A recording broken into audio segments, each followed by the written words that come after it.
What is up, I Recommenders? Welcome to I Recommend. This is not a porn podcast. I know, it's depressing. I wish it was too. I don't even know what you would talk about on a porn podcast. Like the hottest trends in porn? Like new styles? Have like what porn stars are rising and falling? Is that what a porn podcast would cover? Huh. Maybe I should start a porn podcast. But this is I Recommend, the show about everything under the sun. We do interviews. We talk sports, movies, culture, music, art, everything. We do interviews, and today our interview is with Nash-Style. Pretty much the most interesting man in the world. Pretty much Indiana Jones if Indiana Jones wasn't a huge pussy. That's who this guy is. Check his stuff out at Nash-Style.com. It's Nash-Style.com. You can find his YouTube videos there and his podcast. His YouTube videos are insane. This dude is just nuts. The stuff that he does is insane. He cracks a coconut in half with his hand. He does a pistol squat with like 200 pounds. He does like fingertip handstands. Like this guy is just unbelievable. So he's in studio, which is awesome because it's really hard to lock someone down who travels the world a lot. Like obviously because they're traveling the fucking world. But yeah, his stories are insane. But let's do the preamble ramble first. Let's get into my recommendation for this show. This one is one that I'm into this one, obviously, because I'm recommending it. Get yourself a pair of work boots, people.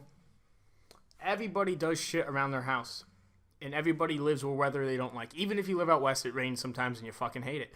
So you buy yourself a pair of good work boots that are waterproof and composite toe. If you live in the Midwest or the East Coast, get yourself a pair of like weatherized, winterized ones, because you know what's awesome? When it's snowing outside and you got a good pair of boots to put on, or it's pouring rain and you got boots that won't get your feet wet. Because your feet are fucking important. Take care of your feet. You need them. You only have two. So yeah, get yourself a pair of work boots. Anytime you do a project around the house, if I'm wearing work boots, I feel like less of a fucking idiot while I'm using tools. I always feel like an idiot when I'm using tools. But yeah, get yourself a pair of work boots. Doesn't have to be anything expensive. You don't have to get Carhartt. You don't have to get Wolverines. Fucking go on over to Walmart. Get yourself a pair of like Dickies or Walls work boots. It does not matter. A work boot is a work boot. One pro tip to work boots. Probably don't wear them out that much because they are not stylish. They do not blend well with a regular outfit. Keep the work boots for work projects, or you might give off the wrong impression. If you guys know what I mean off of that. So let's head on over to the kitchen. Let's talk to Nash-Style about just somewhere. I mean, this guy's climbed Mount Fuji 3 times. He goes over that. He's just done so much amazing, insane shit. I just got back from vacation from traveling, and I feel like an asshole for not traveling more. That's what this guy will do. So yeah, let's head over to the kitchen. Let's talk to Nash about pretty much everything that happens on this planet because he's been everywhere. Thanks for being here, guys.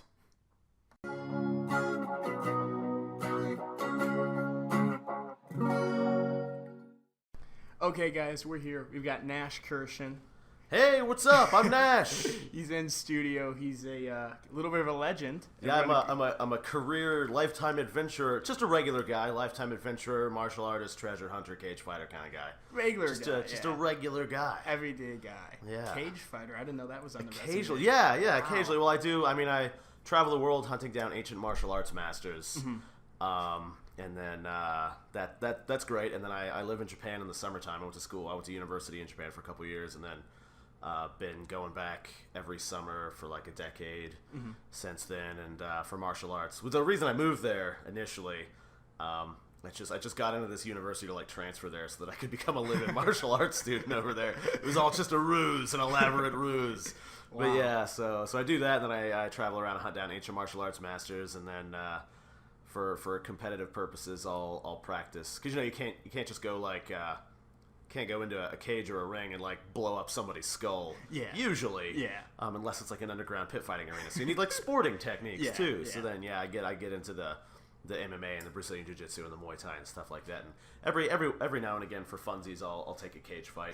I used to do it more frequently, but I'm super disillusioned with the rules. Yeah, a cage fight for funsies. Yeah. Wow. Yeah, okay. Yeah, you gotta push yourself, you know. Wow. So you just climbed Mount Fuji, right? You just came back from for the 3rd time. Yeah, I was actually guiding someone else up there. I've got a super unsuccessful podcast where I talk about some of my stories. and a blog. The blog is it's Nash-Style.com. The dash is a hyphen, so it's just Nash-Style.com, and then you can see my YouTube and all that other stuff on there too.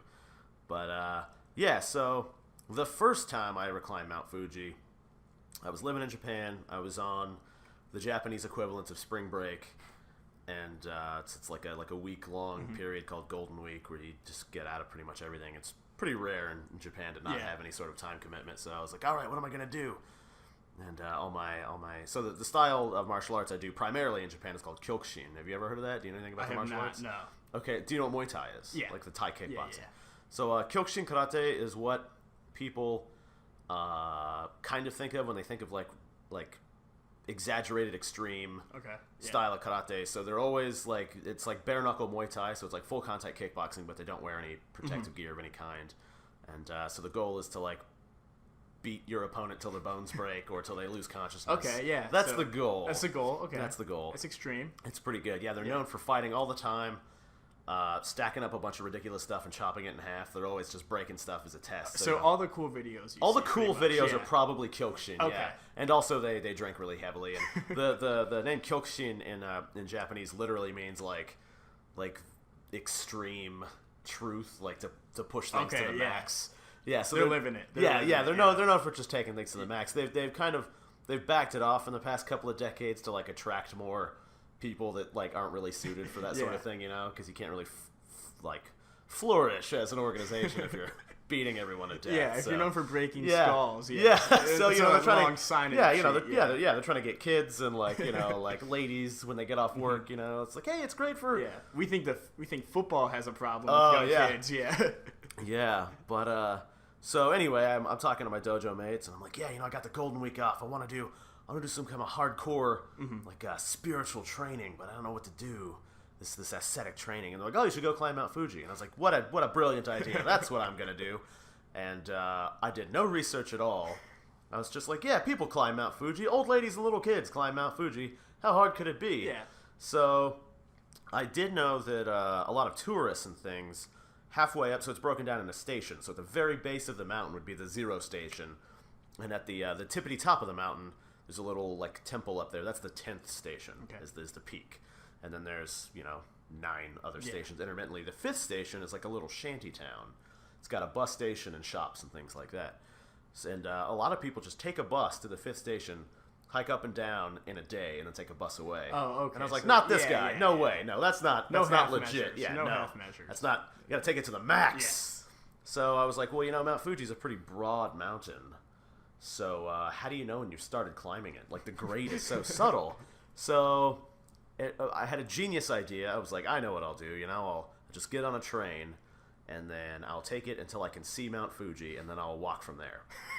And that's what I did. And pro tip, just because you can see a mountain does not mean you are almost there. Yeah. Like 3 days later, I was walking, and the mountain was not much bigger. Oh, wow. Like on the horizon, I was like, I misjudged this situation. You took a difficult climb and made it 10 times more difficult. Even more than that, because I didn't do any research beforehand, and nobody warned me about the forest that surrounds the base of Mount Fuji. Are you familiar with? It's not the suicide forest. It is, yes. Oh, you didn't know that. The going suicide murder woods. Yeah, nobody warned me. Aokigahara. It's actually illegal to go in. Oh, okay. There's a couple like set paths that you can use to get through, but outside of that, to enter the forest proper is illegal. Okay.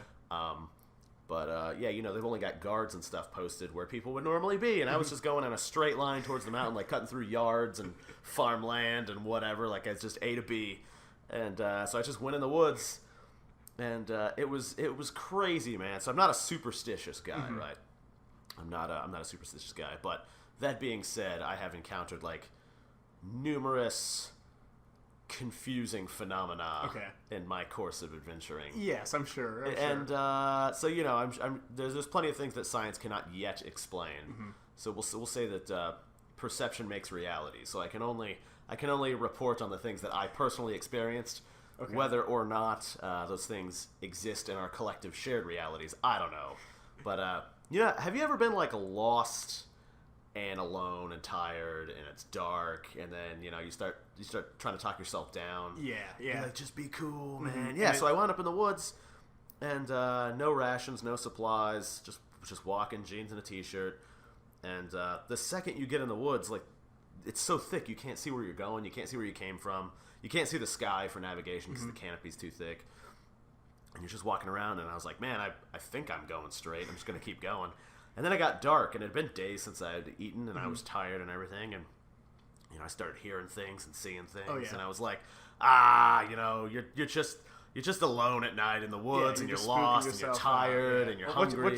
What you see? Well, at first, so what I thought I saw at first was, you know, I'm walking around, it's freakishly dark, so I'm walking around, and then I start hearing, at first what I thought was like some kind of an owl or something, but it just kept getting like more and more extreme and vicious sounding, and it eventually sounded just like a chorus of screams of like tortured women, women being tortured.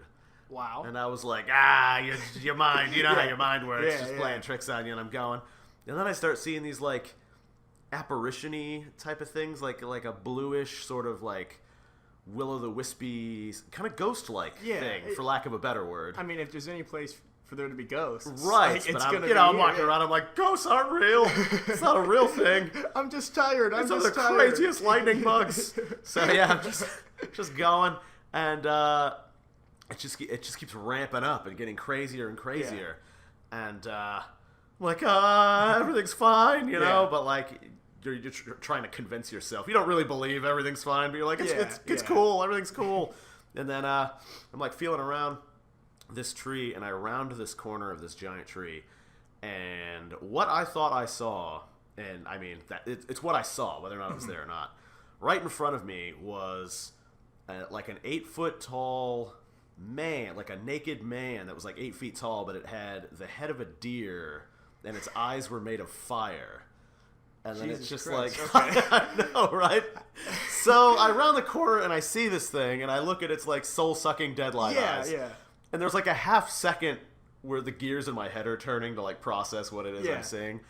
And then it like, you know, it was just like, raw, and like I turned around and I took off. Yeah. Like, just in a dead run in the opposite direction, just sprinting as fast as I can. And I'm bouncing off of trees and stuff. I'm like, because I can't see where I'm going. I mean, that is like the worst case scenario. Yeah. What the fuck? Yeah, I don't know. just a regular day where you're walking through a cursed forest and encounter a demon or whatever. Yeah, or what? Yeah. Yeah. So Jesus Christ. Okay. And like it's chasing me, and I'm like running. Like if you've ever had those dreams where you're running in your dream and you know that something's chasing you, it was like that, but in real life. Yeah. Or my perception of real life. You're exhausted. And you have no idea what's going on. Exactly. Yeah. I just know that I don't want to be near this thing. And so I'm bouncing off of trees, and then as it's chasing me and I'm running at top speed, just smacking and everything, I fall in a hole, like a waist-deep hole. Okay, a grave. Well, I didn't know that at the time, but yes, it was a grave. And so I get out of the hole, and I'm running, and then I come to like an abandoned construction site in the middle of the woods, and there's a bulldozer there. And I try to get in for safety, but I can't. Yeah. So I just climb on top of it, and I like curl into a ball because it's like in a little clearing. And I waited there for a couple hours until sunrise. And I was like, okay, well, I'm alive. So the sun came up. I did my morning exercises, my martial arts training, and I was like, all right, this bulldozer had to get in here somehow. So I looked, and there was a trail. And I was like, all right, if I follow this trail, it will eventually lead to the road, like the mountain road for cars that the bus takes. Yeah. And I was like, or now that I'm in this clearing, I could see where the mountain is. I could just go back into the woods. Just go for it. And I was like, then now that I've got my bearing, and I was like, if I go on this car road, it's going to be all switchbacky, twisty, turny. It's going to take me like days to walk this road. I was like, I'm going in the woods. So I went back in the woods. Yeah. And after a hellacious, like another day, I made it to the 5th station, which is the start for most people. Yeah. So there's these people just fresh getting off the bus, like, oh boy, we can't wait to climb Mount Fuji. And then I just emerged from the woods, just like bloody and beaten, and I'm like, I'm ready to start. I did it. I made it to the beginning. Like I just like completely destroyed. Like a 12-year-old getting off the bus. Yeah, like, I can't wait. Like an old lady with a cane. Yeah. It's like, I went to hell and back to get here. You have no idea. You have no idea. But yeah, so I guess I'll just tell mostly the entire story because we're almost done with it. It's like the abbreviated one, but so that was the first time. And when you climb Mount Fuji, it's a super like once you get out of the forest, it's all volcanic loose rock. Okay. So it's not too hard to get up, but it's super difficult to come down. So you can buy these Fuji sticks. They're just little staffs, like a walking stick, or you can bring like a hiking pole or whatever. But I didn't know that at the time, so I saw the Fuji sticks. I got a Fuji stick, and they come with a little brand at the bottom. Like they brand it. It's like, oh, this is from Mount Fuji. And then going up from there, at every station, you can pay to have it branded. Okay. To show how high you made it up. It's got the name of the station and the altitude. So I get it, and I get to the 6th station. I'm like, oh, do you want a brand? You know, it's only going to be like $202 or whatever. And I was like, no, ridiculous. The only brand that matters is the top. Don't waste my time. Don't waste my time with your 6-station brand. I don't want that on my stick. Yeah, boo. Yeah. So I'm going up. I get 6, 7, 8, 9 stations. Like, hey, you want a brand? I'm like, get out of here. Like, I can see the top. I'm ready. I'm ready to succeed. You have no idea what I've been through.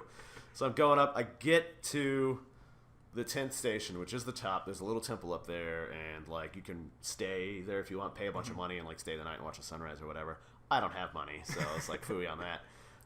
But I was like, yeah, brand my stick. Banging on the door, and the guy opens it. I was like, hey man, I made it. Brand this to prove that I made it here. And he was like, oh, climbing season starts tomorrow. The furnace isn't on. You'll have to come back tomorrow. And I was like, no way, man. Do it now. He's like, I physically can't. Like it's you have to come back tomorrow. I was like, I'm not coming back tomorrow. And so then I made it away, and then I got back into town. I'd been gone for a while, like all the teachers. Like in Japan, the teachers at your school like pretty much have access to you all the time, even if you're on vacation or not. So they've been trying to get a hold of me the whole time. And I was just out, and so I got back to the dojo, and I was like, I made it, you guys. And they're like, well, what'd you do about the murder woods? And I was like, the what? And they were like, yeah, the suicide forest. Like, what'd you do? And I was like, what are you talking about?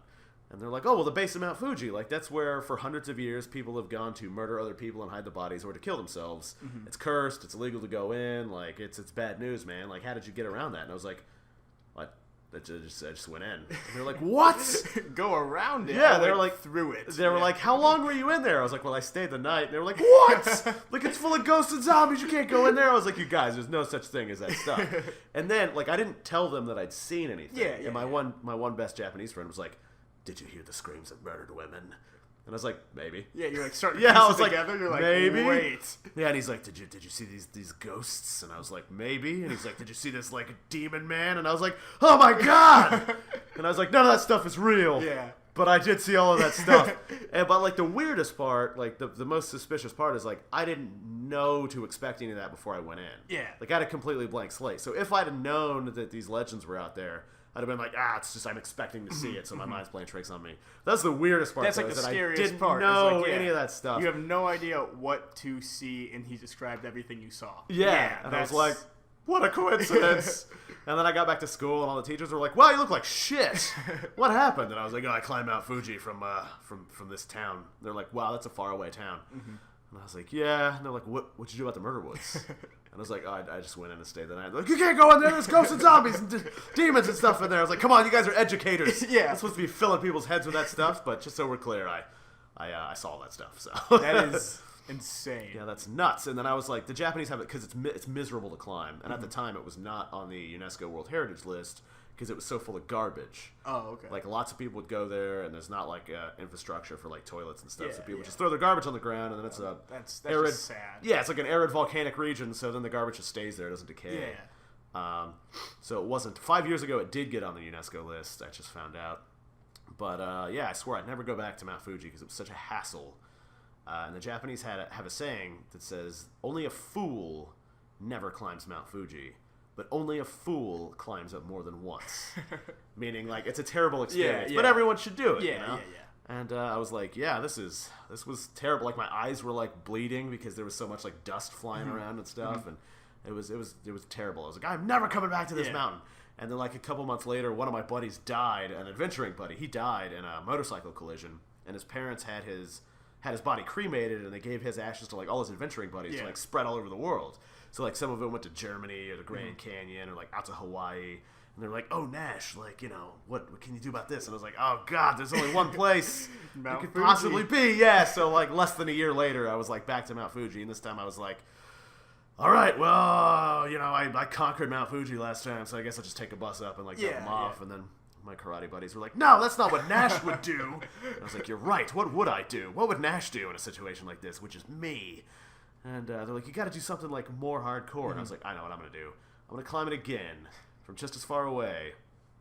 But I'm gonna take this old warrior monks trail up the mountain that these old warrior monks used to take for like spiritual training. So no murder woods this time. Well, it goes through the murder woods, but it's like a deviation of one of the. So there's a main path that like regular hikers take called the Yoshida-guchi Trail, which is pretty safe, and then there's like a split off of that, which is where like the warrior monks used to take. It's still technically in the murder woods, but it's like fine. Like you're on a trail. You're on a trail, yeah.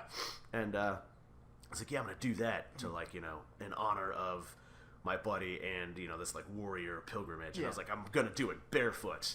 I'm gonna climb Mount Fuji barefoot. Yeah. Okay. So a common theme in a lot of my things is like I come up with a brilliant idea and then I set off all swashbuckly like and then everything goes terribly wrong. And then there's some unbelievable occurrence, like a giant demon or something, and then I barely escape. I'm no better off, but I'm like exactly where I started. So like when I first climbed Mount Fuji, like I didn't get that stick branded and like all that other stuff, but I did escape. Yeah, I didn't die, but then like all that other shit's like, did that really happen? That's probably a lie, or like you're insane. Like I'm definitely not lying. I might be insane, but like it was real to me. But yeah, so the second time I climbed Mount Fuji, I was like, all right, I'm just gonna take this warrior monks trail up barefoot, and then I'm off. And long story short, because this one's pretty long, but I was walking through the woods, and I met a mysterious old man who just showed up from out of nowhere, who has climbed Mount Fuji like over 65 times. He knows everything about the mountain. He speaks like all the languages. Yeah. And he's like an expert martial arts master, and he knows all these martial arts technique and knew all my techniques just from looking at me. So we were talking about all this stuff, and then he was like asking me questions about why I was barefoot and all this stuff, and we're going on, and then like I was trying to avoid him, but then we just wound up like pairing up because it was just the two of us, and I was like, oh, like I wasn't in the mood to talk to someone for like 2 days, but like on you're a going journey. I was like, oh no, like, you can awkwardly walk 5 feet ahead of him, like for like 2 days. I was like, oh no. Yeah, and then but he turned out to be like a really cool guy, and then like he was asking me all these questions and kind of like I guess testing me is the theory, and then we get up to the 5th station, and all these people that are working at the 5th station are like, oh my god, is that guy barefoot? I'm like, oh yeah, I'm on a spiritual training mission, and I'm doing all this stuff, and they're like, wow, and then the common phrase in Japan is like the Japanese people will be like, you are more Japanese than Japanese. Like I'm really not. Like doing martial arts and then liking red bean paste doesn't make me Japanese at all. But yeah, so I'm going, and then we get up to the 6th station, and like right before we get to the 6th station, the guy who's working the hut like pokes his head out. He's like, oh my god, you're real. I was like, what? And he's like, yeah, the people down at the 5th station called me and told me that you were like coming up here on this quest all barefoot and stuff. And I was like, oh yeah, that's true. And so we passed there, and then we get to the 7th station, and there's like a bunch of people there. They're like, oh, it's true! And I was like, yeah, it's true. It's I'm pretty great. And then we get to the 8th station, there's like people clapping and stuff. They're like, you're amazing, woo! And I'm like, I'm the best! Just eating it up. Yeah, I'm just like, it's like fuel for the fire. Yeah. And then we get around the 9th station. I pass the 9th station. There's tons of fanfare. Oh, that's awesome. And then I get like a little bit past the 9th station, and like every step I take, because it's jagged volcanic rock, and like every step I take is like super painful.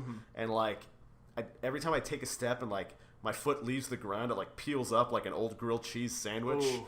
And like it hurts, and I'm like afraid to look at it because it'll psych myself out. I'm like, I bet there's not even any foot left. It's all just like dangly, bloody meat. But like I didn't want to take a look at it because it would psych myself out. But like every step was making me almost puke because it was so painful. And I was finally just like, whew, this is it. Like I can't, I physically can't go any further.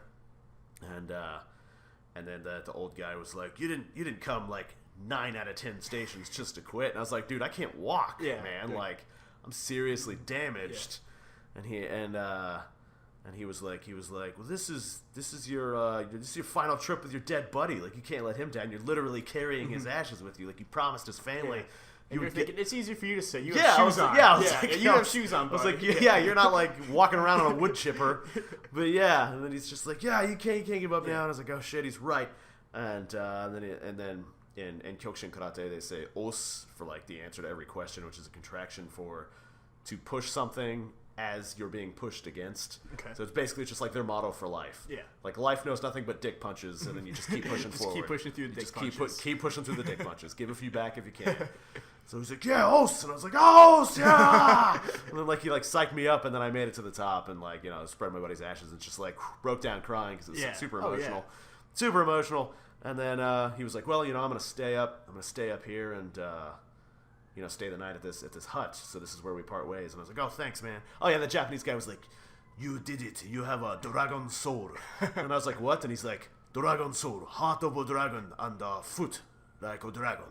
I'm like, oh, like dragon soul, like my feet are like a dragon's foot, and my heart is the heart of a dragon. So I was like, puns. I love them. Double meanings. But yeah, so he left, and so I go into the hut because it's officially climbing season now, and I'm like, this is gonna be it. Like I got a new Fuji stick, and you're getting it branded. This time I'm getting it branded. So I go in, and I'm like, excuse me, brand my stick. Remember me, you son of a bitch. You son of a bitch. And he was like, oh, it's pretty late. The oven's off. You're gonna have to come back tomorrow. Oh, Jesus. And I was like, I'm not coming back tomorrow. Like, don't you know who I am?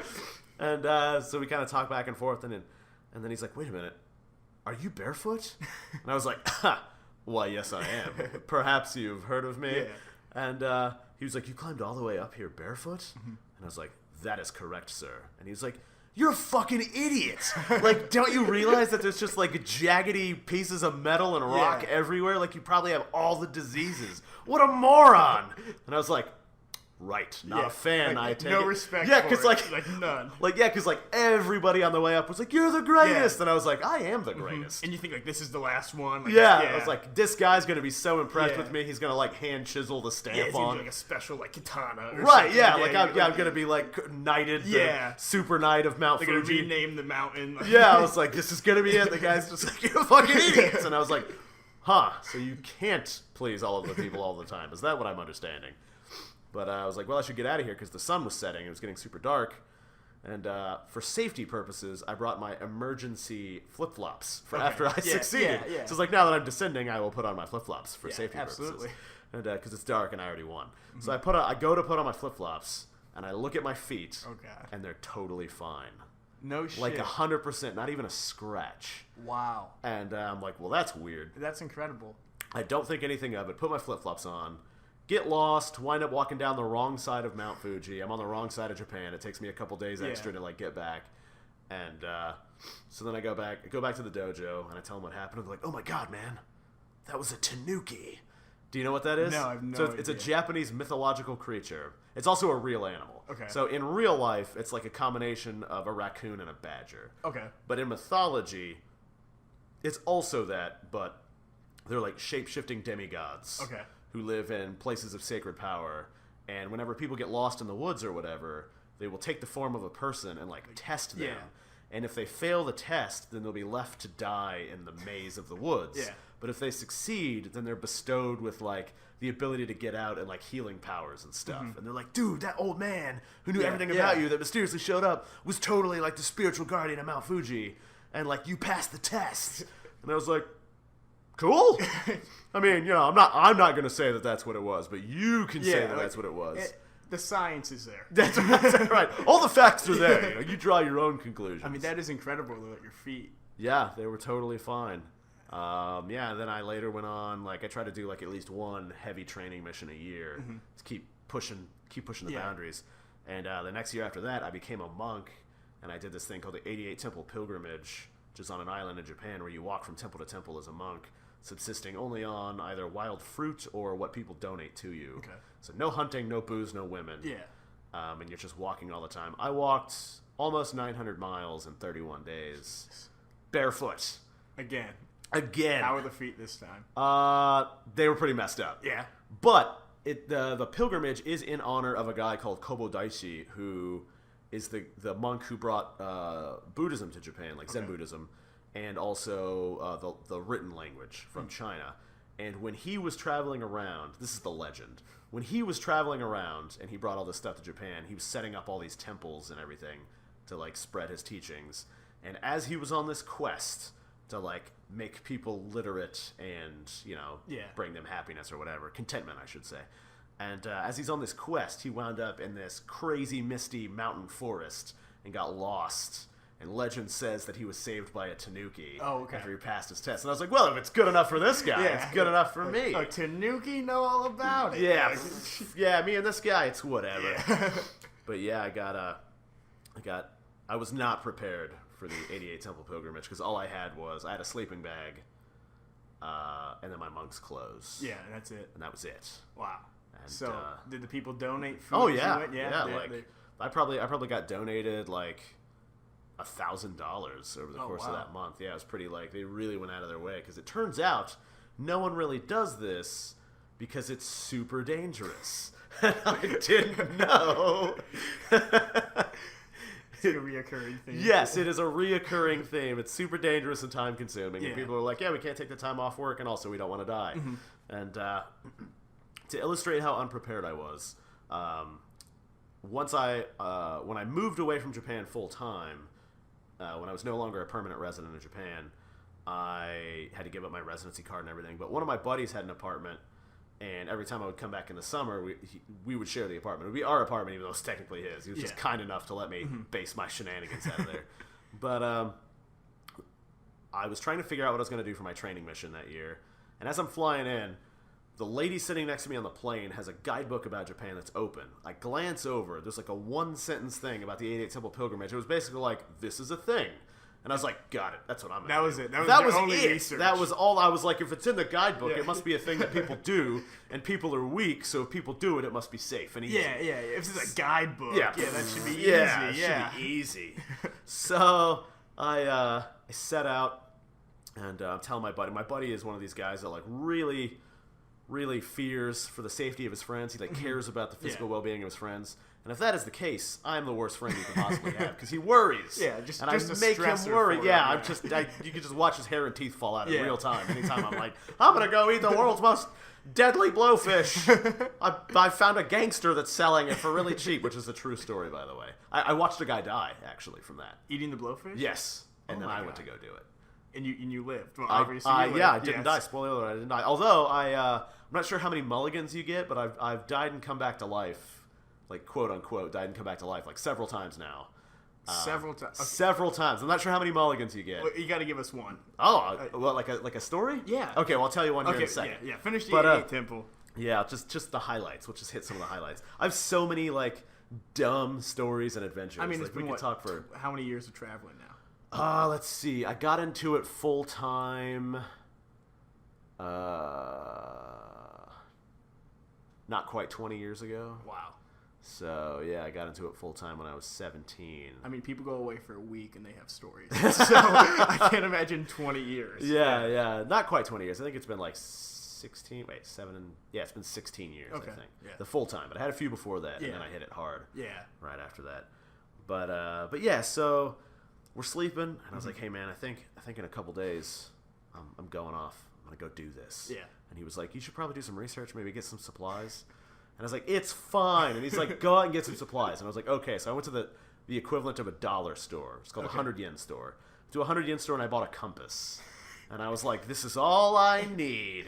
And it was broken. It only pointed at me. So anywhere I was looking, the compass only pointed at me. It's like, is this a metaphysical thing? Is what I'm truly looking for within me? Am I the North? Yeah. Am I what I'm truly looking for? Because I'm not. I'm looking for this temple, and I'm super lost. But, yeah, so I did that, and then I was like, in 2 days, man, I'm going to leave. Mm-hmm. And he's like, you might want to push it back. Maybe give it a little bit. I was like, no, I'm going. I'm going to do it. And then we went to bed, and I got up in the middle of the night. I was like, I'm feeling antsy. I'm going at sunrise. Oh, God. And he was like, Jesus, which I'm notorious for doing. I'll just be like, in 3 days, and then, I'll start getting too antsy. I'm like, I'm going now. He's like, no, don't do it. Yeah. I'm like, I'm doing it. Yeah. I've got my compass. I'm good. Yeah, I'm good, man. I've got an empty backpack with a sleeping bag in it. It's fine. And so the sun's rising majestically, and I'm, the door to his apartment's open. We're kind of looking at each other. We have this cool 80s movies bro by where I'm just like, well, man, see you when I see you. Yeah, I'll see you on the other side. Yeah, do the combination fist bump handshakey the arm wrestle handshake? thing. Yes, yeah, exactly, the Predator handshake. So I'm like, see you when I see you, and then I walk off into the rising sun, beautifully, and Then like 2 hours later, there's a knock at his door, and he opens it, and it's me. I'm like, I don't know where this island is. Can you give me like a map quest or something? He's like, what have you been doing for 2 hours? I'm like, I was going there, and then I realized I don't know where it is. He's like, oh my god, you're so unprepared. Like, please don't go. I was like, it's fine. Just give me the Google map. And I went there, and I got like 2 weeks in, and it's just like deserts and forests and jungle and beaches and mountains and valleys. Like, it's got all the climate zones, villages, towns. And I'm coming through this forest. I'm a couple weeks in. I'm coming through this forest, and I see this little village. I'm like, oh boy, I'm gonna get hot food. I'm psyched. Like, I'm gonna use some of the alms that I gathered to buy this okonomiyaki, which is like a Japanese food that's kind of like a combination pancake omelet made of cabbage. And I was like, oh man, I'm super psyched for this. So I walk in, and the guy's like, wow, you're really doing it. I'm like, yeah. And I finally found out by this point that like, this is not a thing that people do. Like, people will take a few days off and they'll do like a couple temples at a time, or they'll get a bicycle and they'll do like 10, or they'll rent a car and they'll like bang it out on a long weekend. It's not the same. They don't do the traditional like on foot from A to B. And he's like, what? Like all in one go. He's like, wow, you're really doing it. And I was like, yeah, I'm doing it, man. You know, I'm pretty far in. And he's like, what? Like, what have you been doing about the monsters? And I was like, do what now? And he's like, you know, like all the giant terrible animals that live on the island. And I was like, what are you talking about? And he's like, well, you know, we got like giant spiders and giant bees. I was like, okay. And he's like, well, you know, we got the foxes and the Tanuki. And I was like, I'm not worried about that stuff. And he's like, well, what about the mamushi? And I was like, what's that? Please tell. I was like, go on. And he's like, oh, well, it's a poisonous snake that only lives on this island. And if it bites you, I mean, you've got a couple hours to get to the hospital and get the anti-venom, but, you know, you're probably not going to make it. I was like, oh my god, I'm like hundreds of miles in the woods at any given time, like I'll never make it. So I'm thinking to myself, like, okay, well, snakes are cold-blooded, so if I travel at night, maybe I'll avoid them. And, like, I was just thinking this to myself, and then the guy's like, whatever you do, don't travel at night. That's when they're most active. And I was like, oh, shit. And I have these, like, I was walking around like barefoot with capris, so I'm like super exposed to being bit. And then I'm thinking to myself, I'm like, okay, well, I have this staff, like my monk staff for walking around. I was like, all right, if I see one that's coming at me, I'll just like hit it real fast to the side. Redirect it. Take that, snake. Yeah, it's not getting inside this. And I didn't say this. I was just thinking to myself, and the guy's like, whatever you do, don't try to move it with a stick or anything, because its special move is to coil up a stick and like bite you in the forehead faster than you can even move. And I was like, my instincts are the worst. I'm going to die here.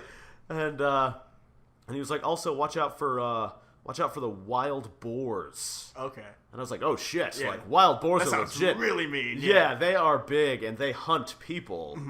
And he's like, yeah, if a wild boar decides that it wants you dead, like you're gonna have a hard time not being dead. Yeah. I was like, oh shit, okay. And then and he's like, also, you know, just a heads up, watch out for the small monkeys. And I was like, okay. I'm thinking to myself, like, small monkeys, like from Pirates of the Caribbean. Yeah, like to play like a little jukebox. Rodent. Yeah, like, well, I don't care. Yeah. You gotta scratch my face. It's fine, whatever. So yeah, I did come upon those mamushi like 5 times. One of them fell out of a tree onto me, and it was like the size of a medium-sized python. And I was terrified. I just froze. And it left. Wow. But I was like, oh my god. So yeah, 5 times I came across that. Each time probably shaving a year off the end of my life from the stress. But the most stressful thing is I was walking through the jungle, and I heard some rustling, and then right in front of me, from the treetop, boom, hit the ground, lands in front of me, one of these small monkeys. When the guy said small monkey, what he meant was man-sized ape. Oh, wow. And bit of a difference, those two things. Yeah. That is super scary. Like, being, like, face-to-face with an ape that there's, like, nothing between you and the ape. Like, it's just in its home turf. Yeah. And I found out that those apes are actually infamous for raping people to death. And then... Did you know this before? I did not know that. Well, so... I came across the apes 3 different times. The first time I didn't. The second times I did. Okay. Second and third time I did. But yeah, they'll either rape you to death or they'll pull your own arms off and like beat you to death with your own arms. And I was like, oh god, please don't rape me with my own arms to death. Like this is all the I'm not in the mood right now. Just pick one, not both. Yeah, I'm just like, how fast can I snap my own neck to get this over with? But yeah, so like I didn't know what to do because like, you know, there's different wild animals you can respond differently to. Yeah. Like a wolf or a dog, if you can lock eyes with the alpha and keep it from circling around, like not going to say that you're safe, but can command the situation. Establish yourself. Yeah. With like a jungle cat, the worst thing to do is like make any sudden movement or run, because that elicits its chase instinct. With like a wild bull, they have super bad eyes. Okay. So if you can just like raise your hands up and make some noise, they think, or stand next to another thing, and then like merge it together. They think you're just one big blobby thing making noise, and then they run away. Usually, not always, but usually. So I was like, I don't know what to do with a wild ape. With an ape. Yeah. Like I was just like, do I throw my poop at it? Yeah. Do I look at it in the eyes and try to be the alpha ape? Yeah. Is it going to challenge me to like a raping contest, or like what do I do? Like I don't know what to do. Do I try to give it a high five? Is it gonna just pull my face off? Like do I look at it in the eyes, or do I never look at it in the eyes? Do I want to just like try to be as beta as possible and hope that maybe it just casually rapes me and not rapes me to death? I didn't know what to do, so it's just kind of like I looked at it through the corner of my eyes, and I was just like I just froze, trying to be like commanding but not threatening. And I think what its deal was, like, it just hadn't really seen a person, like it just kind of looked at me for a bit and then left. Okay, and that's what the other two did. Just kind of like digested. And it was just kind of like, what is this kind of like ape-looking thing? Like, but without. You look like me, but you don't look like me. Like, what's going on here? Where's all your hair? He was just like, no, I'm not impressed. And then he left. So I was like, great, that's fine. Yeah.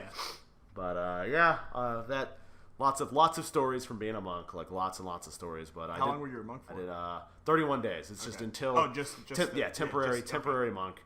That's also, I'm not going to say how these are related, but that's also the story of how I got Facebook. Because actually, before I came on the show today, I was like, well, I better do some research. Barely. And figure out what this show is like. Like, I'll listen to an episode. So I listened to the most recent episode I could find. And there's a part in there where someone, it might have been you, and they're like, reading the news, you got to look at the news, get this news feed. Because everybody's got a phone, and not me. I don't have one. No phone for me. No phone for me at all. So like I don't have a phone, and but I do have a Facebook. And so like how I got the Facebook is integrated into when I was a monk, because I ran into another monk. And he was on Facebook? No, it was crazy. Okay, well here it is, the short version. I was on this like esoteric martial arts training pilgrimage as a temporary monk, and I'm like hunting down these temples. And you go long stretches of time without seeing anybody else, so you're just walking through the wilderness or through these paths or whatever. But every now and again, you come across another monk, like usually a temporary monk. But I came across this guy who's about my same age, dressed a little bit different, and we were like, oh, let's take a break and chat, because I haven't seen another person in a while.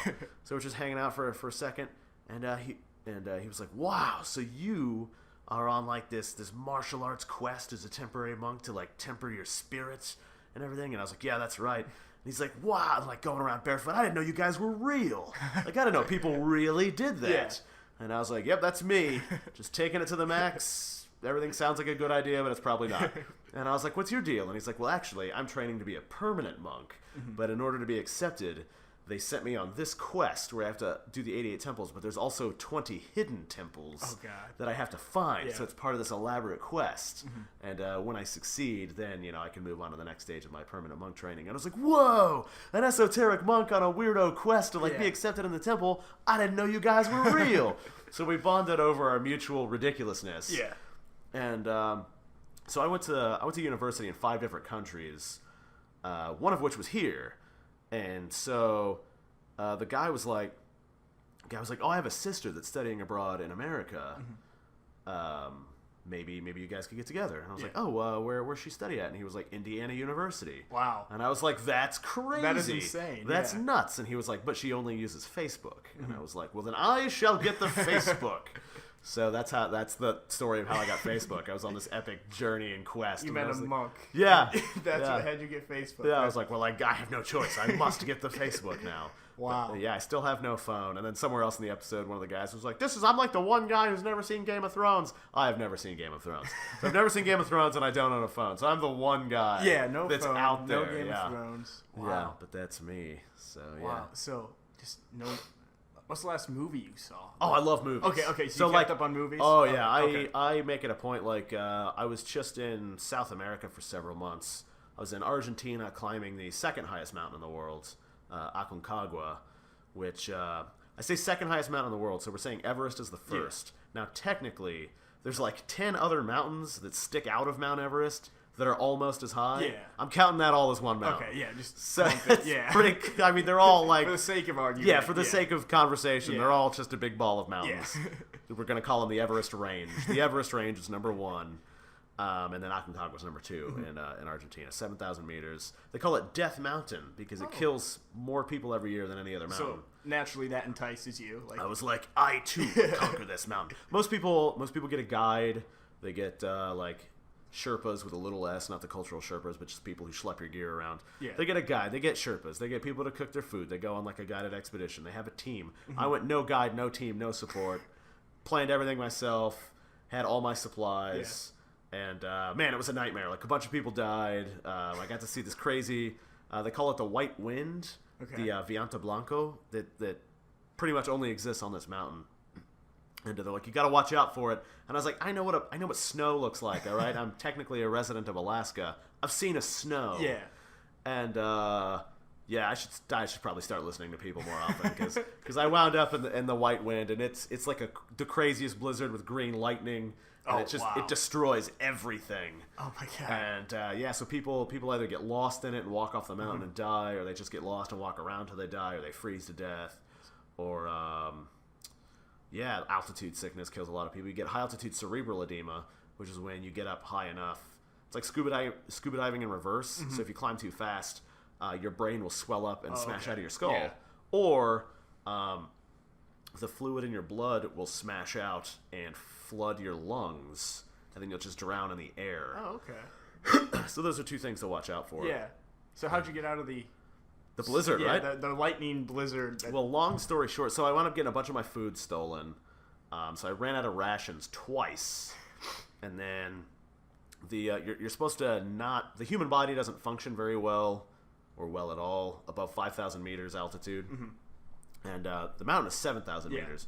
So most people camp for like 1 day at the 6,000 meter high camp. Then they spend an atrocious day getting up to the top and back down, and then they get down to the base as soon as possible. I was camped at the 6,000 meter camp, made my summit bid. The blizzard hit. I didn't complete the summit, and I was like, I'm not backing down. Yeah. But I got stuck in a cave, and I was like, shit, I'm gonna die in this cave because I can't get back to camp and I can't leave. But right at that moment, right as I'd run out of my rations for the second time, and I was like, I only had enough rations left for this one summit attempt. Didn't make it. Now I'm stuck in the cave. Yeah. Like, I'm gonna die of starvation and lightning and all this other shit. Like, everything's gonna kill me. And right when I was in that cave, this like military type American group that was on a training exercise had just finished and like came into the cave on their way down. And they're like, hey, what's your deal? And I was like, oh, I'm just in here. Like, you by yourself? And I was like, yes, sir. Yeah. They're like, well, we got GPS waypoints and stuff. If you want to come with us, we're going to where you're going. And I was like, one extraction, please. And Wow. yeah, so they led me back to, that was a rough descent, but we got back to the 6,000 meter camp. And then the guy was like, yeah, our training mission's over. We have a ton of rations we don't want to pay to get down. You want them? And I was like, yes, sir. So then I got all their food. So I wound up staying at the 6,000 meter high camp for like almost a week, which is terrible for your body. Yeah. Like, your heart can just stop. At any moment. At any moment, yeah. You got your rations back. Exactly. So Yeah, you're fine, yeah. I had like really good food too, like way better than what I had before. Oh yeah. And I was like, this is nice. But so that's how I made it out of there. But long story short, on my second summit bid, I did succeed, but along the way, I got a cracked rib. One of the crampons on my boot broke off, which is like the little spikes that let you walk on ice and snow. One of those broke off, so I like fell down the mountain and started sliding really fast because it was covered in ice and snow. Lost a lot of altitude and energy. Cracked my rib, and then in order to stop myself, I had to jam my trekking pole into the ground. Broke that, and then when I got going back up, this super strong gust of wind came and sucked my goggles off my face. Oh, Jesus. And I was like, I'm not backing down. And then I kept going, and my eyeballs were exposed to the atmosphere for a couple hours. And I was like, it's so hot up here. Yeah. And I'm like going delirious, so I took off my face mask. And so my face and eyes were exposed for a couple hours. And then this guy saw me on his way down, and he was like, Jesus Christ, you got to cover up, man. Yeah. And I was like, it's too hot. And he's like, I've got extra goggles. Put these goggles on. Yeah. And I was like, okay, cool. So I put the goggles on. I made it all by myself. There was no one else up there for like an hour at least. So at that moment in time, because there's no winter expeditions in the Himalaya, at that time, I was the highest up person on the entire planet. Oh, wow. For like an hour. Yeah. So I'm feeling pretty good, that's right? something, yeah. I'm feeling all right. Yeah, I'm like, absolutely. I'm the best! So I'm on my way down. Have you ever had like a really bad burn, but it doesn't hit you right away? Yeah. You get the burn, and it's just like, even though you got burnt several hours ago, it's like it hasn't showed up yet. Yeah, and then it's there. And then it's there. So I'm on my way down. I get like 5 minutes away from the high camp, and I go blind. Oh, wow, yeah. It turns out I had burnt my eyeballs, and it just took a little bit to show up. I didn't realize I'd also burnt my face like really bad. My lips like swelled up like microwave sausages, and they popped. And then I was just totally blind. And then I got, long story short, I got in a fight with this Argentinian cop. There was another blizzard on the way. They were like trying to get people off this mountain. And then I was going to stay for a couple days, but I was blind and all this stuff. And then I was just kind of like... and your face was burnt. And I looked like a honey-baked ham wearing a wax lips. And then I'm just like lying in the snow waiting to die. And then these two guides found me, and they're like, "Oh, hey, what's your deal?" I was like, "Oh, I'm blind." And they're like, "Wow, that's crazy." I'm like, "Oh, no, I didn't come up here like this. This is new. It's a new thing. Like, I'm not used to being blind." And they're like, "Oh, well, we can take you down." And I was like, "Okay, cool." So I got down to base camp, and then the doctor at base camp was like, "Shit, you're super blind." And they had to flip my eyelids inside out and scrub them because they were so burnt that they were like crispy pieces of bacon cutting my eyeballs.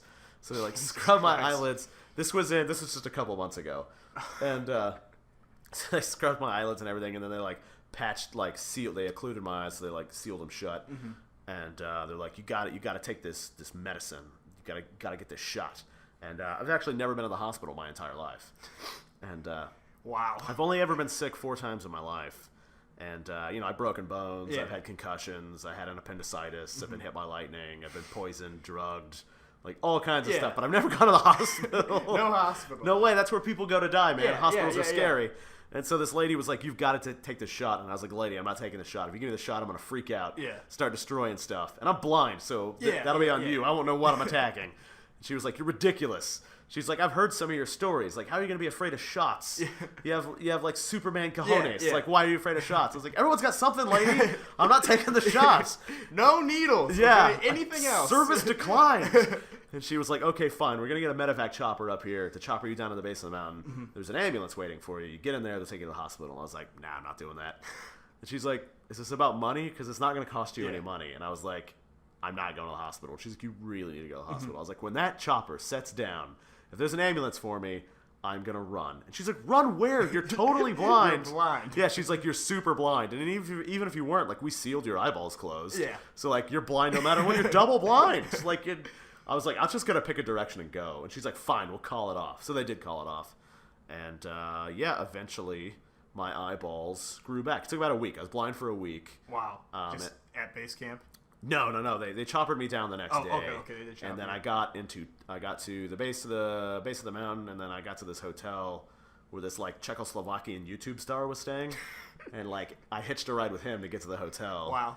And I guess it's not Czechoslovakia, it's just Czech, the Czech Republic. He was a Czech YouTube star. Slovakia is a new country now. Yeah. And so I hitched a ride with him. We got to the hotel, and then it was like a famous climbers base hotel. Okay. It's staffed by Argentinians, but it's run by this one old English guy. And I guess he didn't see me walk in. So like I walked in and I got up to the desk and I'm just like fumbling around. And I guess his back was like to me. Yeah. And I just got up there and I was like, "I would like a room, please." And he turned around very professionally. He just saw me. He turns around. He sounded like he jumped back. He was just like, he's like, "Oh, mate, you're fucked." I was like, "Thank you. Yes, sir. I definitely am." I did not know. Thank you. you. Am I? Do tell. Go on. But yeah, my plan was just to take a bus back into town. And he was like, "That's a terrible plan. You are going to get everything stolen from you. You're blind and can't see your money." He's like, he's like, "I know all the guides and stuff that run out of the hotel." He's like, "I'm just going to make one of them take you back to town," which he did. Nice. Super nice guy. Yeah. So I made it back to town and I healed up for a little bit. I had to go into this meeting while I was blind because in order to climb Aconcagua, you need a climbing permit, which is like $1,000. Okay. And I originally wasn't going to get it because I usually just sneak into places a lot. But then I researched sneaking into it. It's like their sole source of income for the area. So they're really stringent about, like, there's a lot of guards. Like, you would really have to, it's not worth the effort. So I was like, fine, I'll get the permit. But in order to get the permit, you have to have this medical evacuation insurance. It's pretty cheap, but you have to have it. Yeah. So they're like, this will cover all your medevac expenses. I was like, I've never used insurance in my life. I'm never going to use this. And then I, burnt myself to a crisp, and I was like, all right, cool.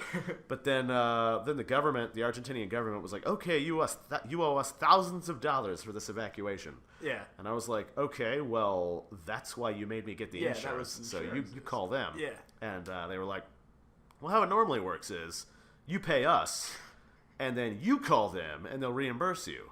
And I was like, well, I don't have any money. So how it's going to work is if you want money, you call them. Yeah. And they're like, we'll call them right now. So they called them, and we were on like a 3-way call. And the insurance company was like, hey, I guess we can do this without you. Just have them bill us. And the people were like, yeah, we'll just send you a bill. And they're like, okay. And then they were like, hey, just a heads up. You're no longer associated with this. You're not on the account anymore. It's just between the insurance people and the Argentinian government. So if anyone tries to, get money from you and you give them money, we're not going to reimburse you. And I was like, they're like, what do you do? Don't give me a lot of money. And I was like, you don't have to tell me once. I'm not going to give anyone money. But they were like, yeah, we'll pay. And they're like, okay, cool. Hung up the phone, and the government guy was like, you have 5 days to get us that money. And I was like, you got it. And then I just left the country. And I got an email a little bit later that they were like, yeah, we never got our money, so... Yeah. Wow, yes, you just fled the country. I did flee the country, so I'm probably need to give it some time to die down a little bit. Yeah. In Argentina. I did smuggle out $12,000 worth of super rare wine. Oh, wow. Yeah, I had to take 8 24-hour buses in order to get it to Colombia, where I could get it into the United States to flip it. For a profit. Yeah, that's exciting. That's just a regular. Yeah, sometimes I work as an independent, unlicensed import-export agent. Okay. I wondered how you were able to get money through the travels. Yeah. Sometimes I'll do that. Sometimes I'll go back to Alaska and I'll be like a fisherman of some kind. Occasionally, you started in Alaska, right? Isn't that where it all started? Yeah. Well, that's one. Yeah, that was when I was 17. That was my first big one. I had a few before that, but that was my first big one. And then. Sometimes I'll do that. Sometimes I'll just do odd jobs, wherever. I just came back from Japan guiding my buddy up Mount Fuji. So I climbed Mount Fuji for the 3rd time, and he didn't listen to me. And so we wound up there, and he's I'll call him a normal person, but he's physically super weak. Okay. And doesn't have I don't know, the drive, I guess, to do the things that I do, but he wanted to give it a go. Yeah. So I was like, this is fine, I'll get you up there. And he didn't listen to me about Japan being a caste-based society, and he couldn't stick to the plan of climbing the entire mountain nonstop in one go with no rest. So he decided he needed to stay somewhere, and I was like, that's fine. And I was like, give me your money and I'll get us a place to stay. And then he gave me the money, and it was not the money I told him to get. It was just the smallest bit of money. Yeah. And so we wound up stranded on Mount Fuji for a night, and everything was closed. So, long story short, we had to sleep on the floor of a handicapped toilet to keep from freezing to death. Wow, maybe you don't climb Mount Fuji again. Yeah, I'm gonna do it. I'm gonna win finally. You thought that? 3rd time. That's supposed to be the charm. Here's the thing about my recent climb, though. Here's the thing about my recent climb, is I had to go so slow at this guy's normal speed. Yeah. I made it from the base all the way to the top and back. Took a couple days, more than it would have taken me, but I literally did not break a sweat. Yeah, it was just it was just a walk in the I was like, this is easy. If I go at a regular human's pace doing normal stuff. I was wearing shoes because I didn't want to slow my buddy down. I didn't realize he was going to be going at a dying snail's pace. So I was floating, man, on cloud 9. Yeah, just this is too easy for you. Yeah, let's see. You wanted me to mention some times that I almost died. Yeah. So many times. That's usually exciting. That's a fun topic. So many times. Well, we got the first time in the murder woods. We'll count that one. Yeah. I'll allow it. I'll count it. Yeah. The second time I climbed Mount Fuji, I got up when I got lost and I came down the opposite side. I got stranded above the clouds, but I was barefoot, so all I had was jeans and a regular T-shirt, no shoes, no jacket, and I was above the cloud line. And it gets really cold when you're on a mountain above the clouds. Yeah. So I could just feel myself getting hypothermic, dangerously hypothermic. That was a close-ish one, but not super close. Do you know what nightshade is? It is. It's not poison. It is. Okay, yeah. Okay. It's a very toxic vine that people have been using to murder other people for a long time. It's a very popular ancient murder weed. Yeah. when I was living and working on a sugarcane and goat farm in Jamaica. Of course. Of course. Oh yeah, man, there's some good Jamaican stories. But anyway, I got drugged with a double dose of nightshade, which is actually the real life stuff from Batman Begins that makes you see your fears in real life. Okay. Yeah, so it's that, but it's also very toxic. Yeah. So like you are guaranteed a hallucinogenic trip, but it's a 100% guarantee it's going to be awful. Like, you're going to have the worst time. And nobody warned me that I was about to be tripping balls for 10 hours. Yeah. And this guy gave me 2 huge doses of it.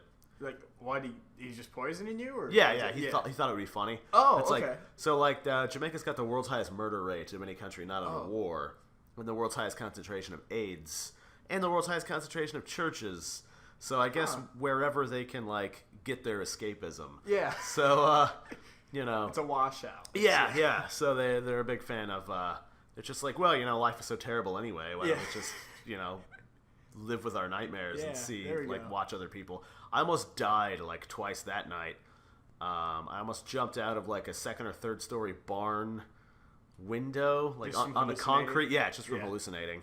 And then I almost choked on my own blood because I was convinced that I could defeat these shadow demons that were trying to murder me if only I could like brush my teeth hard enough. Naturally. And I was just that makes like, sense. I ran out into this sugarcane field and I'm just brushing my teeth and like for like 20 minutes and blood is like pouring out of my face. And then like space cracks open and it's like flooding the earth like a broken snow globe underwater. God. I was like, we're all gonna drown. We're gonna drown in space. We gotta get out of here. We gotta get out of here. But the shadow demons, it's all lost. It's all lost. Yeah, that was a rough night. And next morning, because then I had to get up and like do farming stuff, which is not gentle. And then that same time frame, I stepped on a rusty poop-covered nail in a third world country with the world's highest concentration of AIDS. Yeah. On a farm. So like I stepped on this nail that went like all the way into my foot, like all the way, as deep as you can get without coming out the other side. Like you could see the top of the nail from the top of my foot. Yeah. Like you could see through the skin and see the nail. Wow. And so I pulled it out. Blood's going everywhere. Yeah. And I'm like, oh, that's a lot of blood. Like, you might not realize it, but you lose a lot of blood through your feet. And I was like, that is a lot of blood, so better get some first aid on this bad boy. So I go to the Jamaican dude who's, like, in charge of stuff. I was like, hey, do we have a first aid kit? And he was like, no. Like, of course we don't. Why would we? Why would we? How could I be so dumb? Yeah, what a dumb question. Can one of the goats lick this wound clean, please? But I was like, yeah, do we have anything? He's like, oh, we have some, like, rubbing alcohol. And I was like, give it to me. I got to pour it in here. So I pour it in there and finally flush it out, get the bleeding to stop.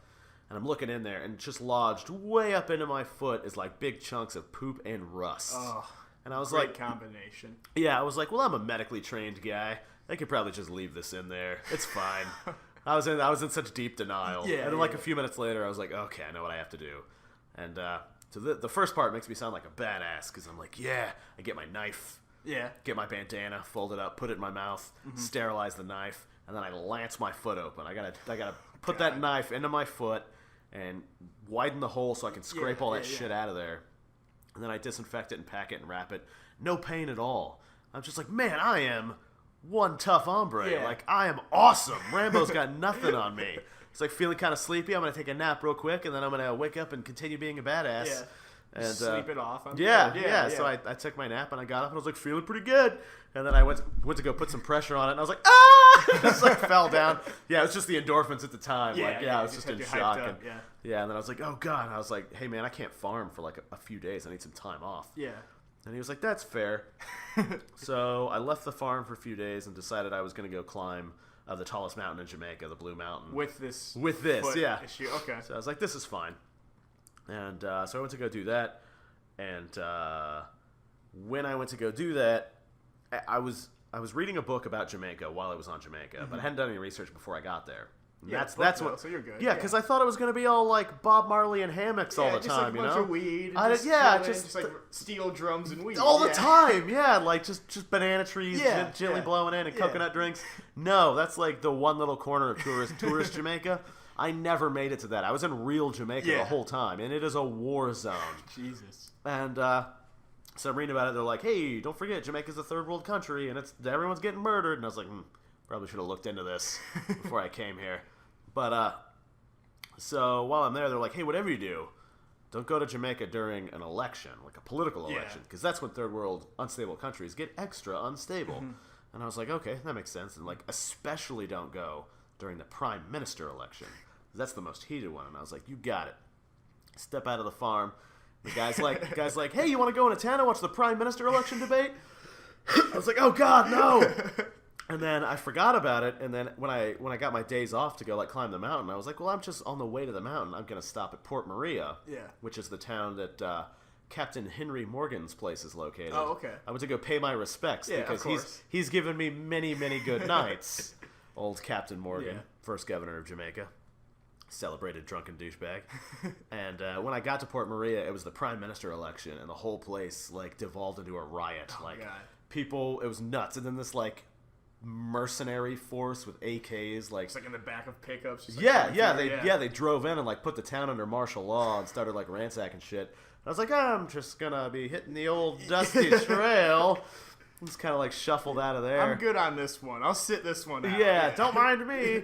And then I went and climbed the mountain. I was like, yeah, feeling pretty good. But then there was like a whole big ordeal about getting up there because then I wound up in this. I thought there was supposed to be a town on the way, but it turned out to just be like 2 shacks on the side of this mountain.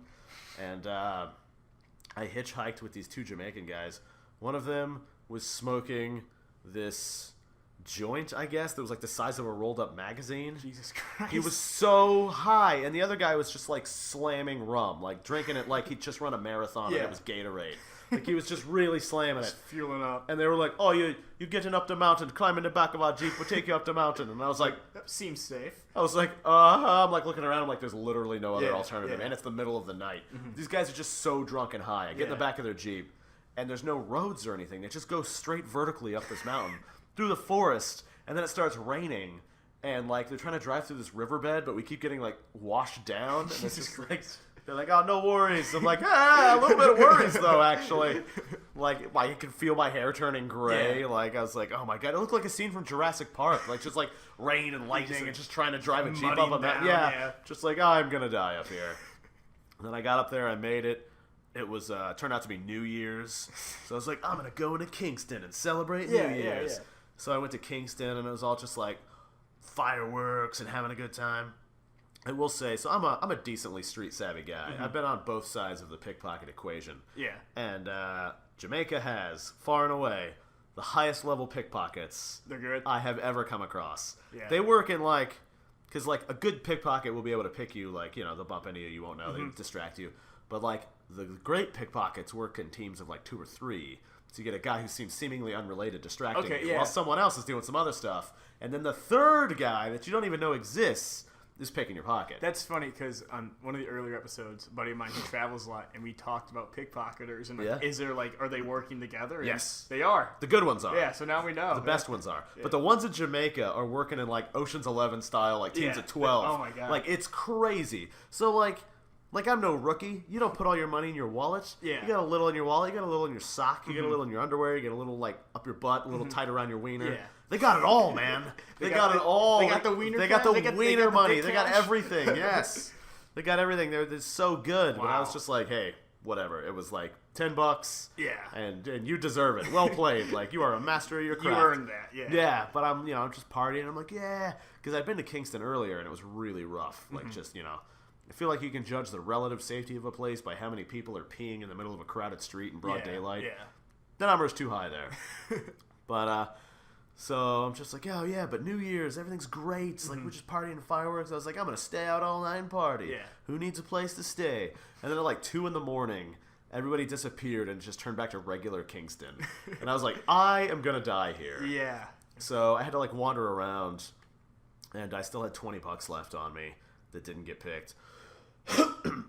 Or I went to an ATM or something, but I wound up in this hotel, and I was like, hey, what can I get for $20? And they're like, you can get out for $20. like it's Jamaica on New Year's. Yeah, like, what are you going to get a hotel room for $20? And I was like, I just need a place to stay until sunrise. And they were like, you can't, there's no place here. We're not hourly. Yeah, I was like, come on. So I'm like, they're like, no, like we don't, when we say we don't have a room, that means we don't have a room. Yeah. And I'm like, come on. And then I was like, look, I know full well there must be at least one room that you have that you're not allowed to rent out for whatever reason. Maybe it's something's broken in there. Yeah. I was like, I'll slip you this under the table. Just let me stay till sunrise. I'm like, well, we do have this one room with like uncontrollable mold that we can't like get under control. Like you could stay there if you want. I'm like, you got it. So I get in there. Yeah, I don't know if it was mold or not. It was suspiciously in the shape of like a chalk outline dead body thing on the ground. I was like, this is probably just a dead guy laid here too long. Yeah. But I checked, behind picture frames and under the bed and stuff to make sure that there was no ninjas in there. Yeah, because you never know. You never know. Yeah. Not in Jamaica or most other countries. But yeah, I made it. But yeah, lots of other stories. So that was one. I got hit by lightning in the Great Wall of China. I was in the Czech Republic. I was supposed to be guarding and guiding this girl around Europe. Okay. And I did. Yeah. But I gave her an education. Yeah. I couldn't let her know that she was in danger at the time. Okay, yeah, because you don't freak her out. Yeah, I don't want to freak her out, but, in retrospect, I could be like, oh, by the way. So, like, there's a big castle in Germany called Nash-Style that the Sleeping Beauty castle is based on, like the Disney castle is based on. And you're not allowed to go in. You can pay money to get on a tour to, like, go look at it from the outside, but you can't go in. I was like, I'm not paying money to go look at a thing. Yeah. So we just waited till all the people were gone, and then we snuck over there to look at it, and then we, like, snuck inside of it. Okay. But she was like, is this okay? I'm like, it's fine. Yeah, trust me. Yeah, trust me. I am the guide. You hired me. Just listen to me all the time. Yeah. And then there's a country called Liechtenstein, which is a very small country. Sixth smallest country in the world. World's largest producer of fake teeth for some reason. Okay. But they are still ruled by a castle. They're still ruled by a monarch who lives in a castle on a hill that overlooks the country. Wow. It's really cool. Yeah, that is. And so we snuck into the royal gardens and, like, pitched a tent. Oh, wow. And, like, stayed there for the night. And she's like, are we going to get shot? And I was like, we're fine. I'm the guy. Yeah, I was like, I'm the guy. Don't worry about it. But, yeah, we were totally about to get shot. But it was a national holiday, so all the royal guards were, like, in the town, in the village. Yeah. So I just made sure that we were up and gone by the time they came back to shoot us. Yeah, so stuff like that. It's a lot of luck. It's yes. a lot of good timing. Yeah, and so when we got to the Czech Republic, we're going around, and I was like, we should celebrate. Let's go out and check out some stuff. So we're out and about one night, and I'm like, I'm going to get us a bottle of wine. So I go, and I see this, stuff's pretty cheap. Yeah. But I was like, I'm going to get the cheapest bottle of wine. It was something like, I don't know, like 12 cents or something like that. The next cheapest up was like 25 cents. Like, what, am I made of money? Yeah, I'm not going to buy 13 cents. Yeah, that could be a whole other bottle of wine. Yeah, I could, You drink 7 or 8 bottles of wine, then you get a new one for free. Yeah. So I was like, what am I made of money? I'm not paying 25 cents for a bottle of wine. I'll get this cheap bottle of wine. And we're drinking it, walking around. And then all of a sudden, this chick is like, yeah, my kidneys. And just like goes down in the alleyway. Oh, God. And I'm like, oh my God, are you okay? And she's just like, oh, my body hurts. I'm like, Jesus, that's crazy. Take another drink, and I'm like, oh, my heart. Jesus Christ. I'm like, oh, shit, like, my heart doesn't feel good at all. Like, I think I'm dying. And she's like, I think I'm dying. And I'm like, is it the wine? And we're just looking at it because we almost drank the whole bottle. And I was like, maybe we should go rehydrate. But there was, like, no place to get proper hydration, so we just went and slammed a bunch of beers because it was, like, the most hydrating thing around. Yeah. Later found out that the reason that wine was so cheap is that the manufacturer was using non-potable wood grain alcohol to cut costs, and it actually killed 13 people. Jesus Christ. But not us. Not me. So next time, pay the 13 cents. Yeah, the lesson of that story is always get the second cheapest bottle of wine, because safety first. Yes. What else? I was going to school in South China one time, and I decided to go out for a jog. And I went out for this jog, and all of a sudden this, like, hurricane blew in. Like a monsoon. It was a horrific, like, not just a regular monsoon.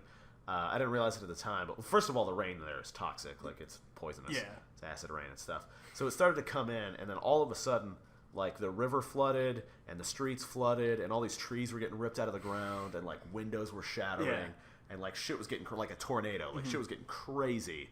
And I'm just, like, running, and then, like, I was running on the road, but I was having to do high knees to, like, get my feet out of the water to, like, make any progress. Jesus. And, like, water's just rushing along.